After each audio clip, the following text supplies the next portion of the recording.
Olá, sou Jorge de Wellington, professor de História. Hoje vamos falar sobre um dos capítulos mais sangrentos e horríveis da nossa história. Essa ferida aberta, que é um dos acontecimentos mais vergonhosos que ainda hoje não foi fechada pela nossa sociedade.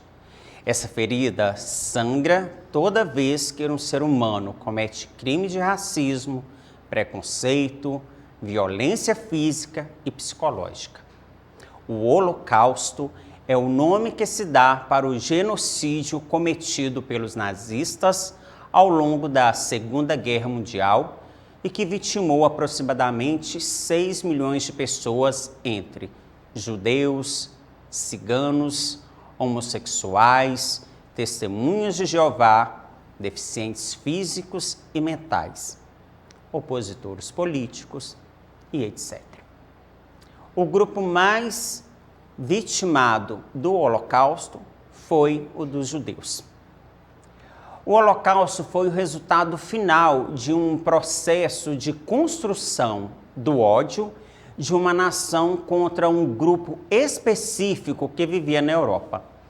A presença do antissemitismo no nazismo durante sua fundação era perceptível no programa do partido, que afirmava que nenhum judeu poderia ser considerado cidadão alemão. O antissemitismo alemão partia do pressuposto de que a raça alemã era superior e que os judeus eram responsáveis por todos os males da sociedade alemã. Hitler e os nazistas começaram por colocar nos judeus a culpa da derrota da Primeira Guerra Mundial. Com o passar do tempo, novas ações contra os judeus foram sendo organizadas na Alemanha. Essa perseguição forçou milhares de judeus a fugirem do país. Mas muitos outros não conseguiram, pois nenhum país estava disposto a recebê-los. Isso na década de 1930. Durante 1930, duas medidas de Hitler reforçaram o antissemitismo. Um foi as leis de Nuremberg e a Noite dos Cristais. Nós vamos ver já essas duas medidas. Aqui na imagem, vamos perceber alguns fatores da evacuação dos judeus do país, né, da Alemanha. Aqui, da fuga, dos judeus, os que conseguiram fugir do nazismo ou de Hitler. Eles embarcavam em trens, que eram o meio de locomoção mais rápido e mais eficiente da época, para fugir da perseguição nazista. Alguns países que aceitavam os judeus, eles chegavam já com um certo ânimo e com alguma alegria nos países que os recebiam. Agora nós vamos ver as medidas que foram tomadas em 1930.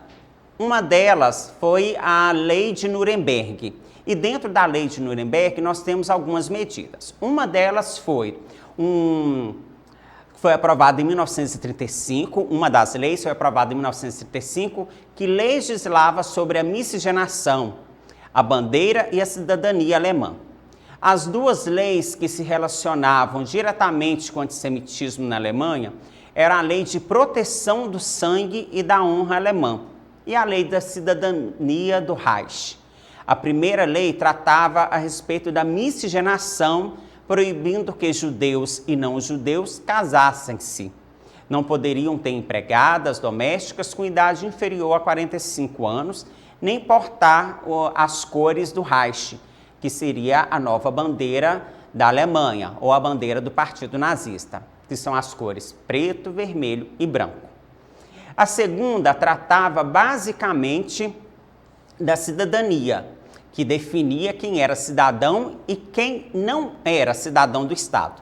Segundo essa lei, todas as pessoas que tivessem 3/4 de sangue judeu ou fossem praticantes do judaísmo seriam consideradas judias e automaticamente não teriam direitos à cidadania. Com isso, os judeus eram considerados apenas sujeitos de Estado e eram pessoas que tinham de cumprir suas obrigações, mas não tinham direito a receber nada do que um cidadão receberia. A Noite dos Cristais foi um dos marcos na história do antissemitismo, porque oficializou um ponto de partida para o aumento da violência contra os judeus.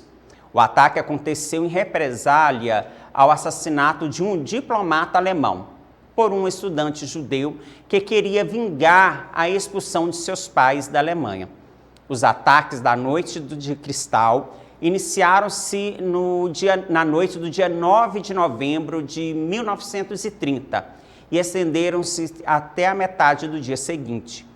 Casas, estabelecimentos, orfanatos, sinagogas foram atacadas e com os agressores destruindo o que encontravam pela frente, agredindo as pessoas que estavam nesses locais e, por fim, incendiavam as construções. A Noite dos Cristais também inaugurou o aprisionamento de judeus em campos de concentração. Vamos dar uma olhada aqui nas imagens. Aqui foi um dos guetos nazistas, decorrente da Noite dos Cristais.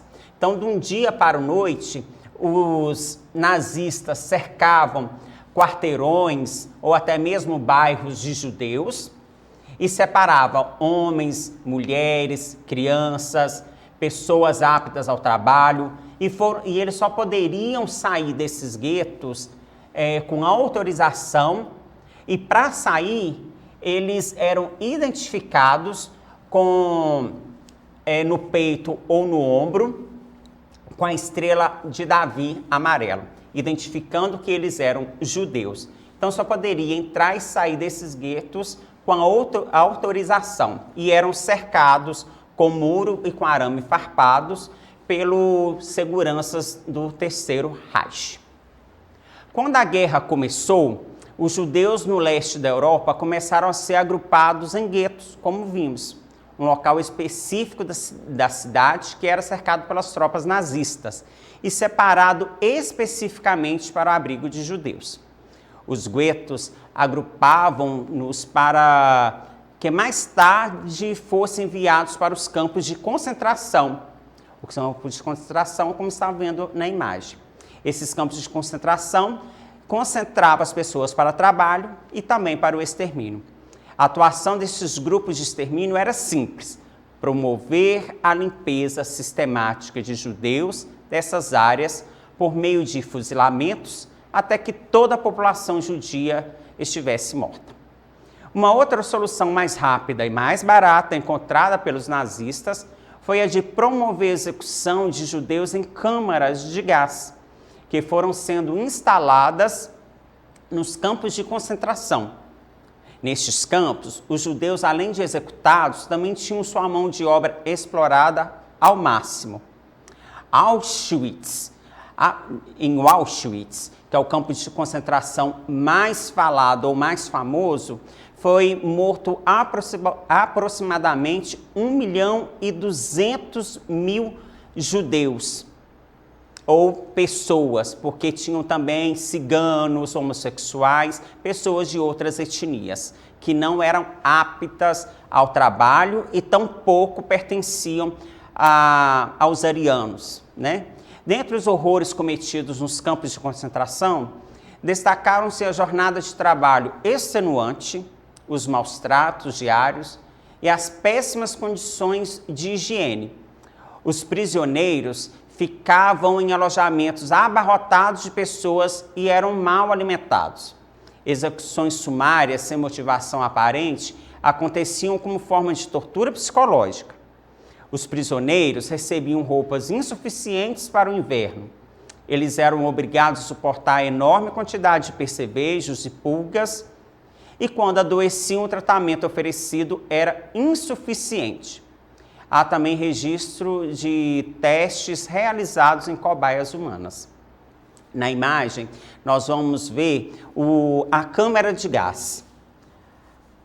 A câmara de gás era um método mais barato, mais eficaz e matavam um número maior de pessoas de uma única vez. Então, eles entravam sem roupa, né, os que seriam mortos, dentro de uma sala, e eles prendiam as pessoas aqui dentro, soltavam os gases mortíferos e depois recolhiam os corpos e jogavam nas valas comuns. Aqui o carrasco abre a válvula, liberando o gás. Geralmente era o gás carbônico, que adentrava por essas partes, esses compartimentos de ar, e os gases penetravam, as pessoas morriam. Essa era uma forma mais barata e eficiente de morte, porque a bala no fuzilamento sairia mais caro e às vezes não matava instantaneamente as pessoas, as vítimas. Os prisioneiros nos campos de concentração foram sendo libertados à medida que os nazistas foram perdendo a Segunda Guerra Mundial. Depois que os nazistas renderam-se em maio de 1945, muitos deles e seus colaboradores que atuaram diretamente no Holocausto foram presos e levados a julgamento no Tribunal Militar Internacional de Nuremberg. Os julgamentos de Nuremberg estenderam-se durante 9 meses e condenaram alguns nazistas à morte por enforcamento, enquanto outros receberam penas de prisão perpétua ou por certa quantidade de tempo. Ainda hoje, esse tribunal trabalha para punir os criminosos de guerra. Vamos dar uma olhada nas próximas imagens como que funciona este tribunal, que ainda está ativo. Esse tribunal foi feito após a Segunda Guerra Mundial e teve o aval das nações que venceram, dos aliados que venceram a Segunda Guerra Mundial e trabalha em comunhão com a ONU, que é a Organização das Nações Unidas. Vamos olhar agora a imagem como funcionou este tribunal durante os 9 primeiros meses após a Segunda Guerra Mundial e após a criação deste Tribunal de Nuremberg. O Tribunal de Nuremberg, ou Tribunal Internacional, ele é composto pelos juízes de várias nacionalidades e aqui os réus. Durante os 9 primeiros meses de julgamentos, esses réus foram aqueles capturados logo após 1945. Mas até hoje o tribunal acata novas ações, novas denúncias e continua a trabalhar para punir os seus algozes. Assim, a identidade dos judeus foi estabelecida com a estrela de Davi.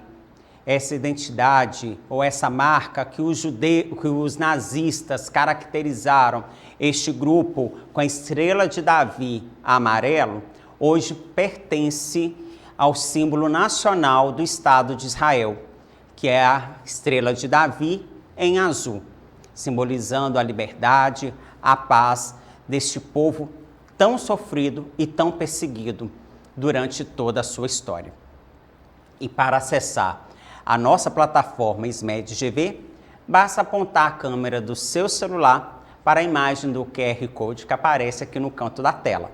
E também acesse o nosso canal no YouTube, SMED-GV. Deixe um like lá para nós.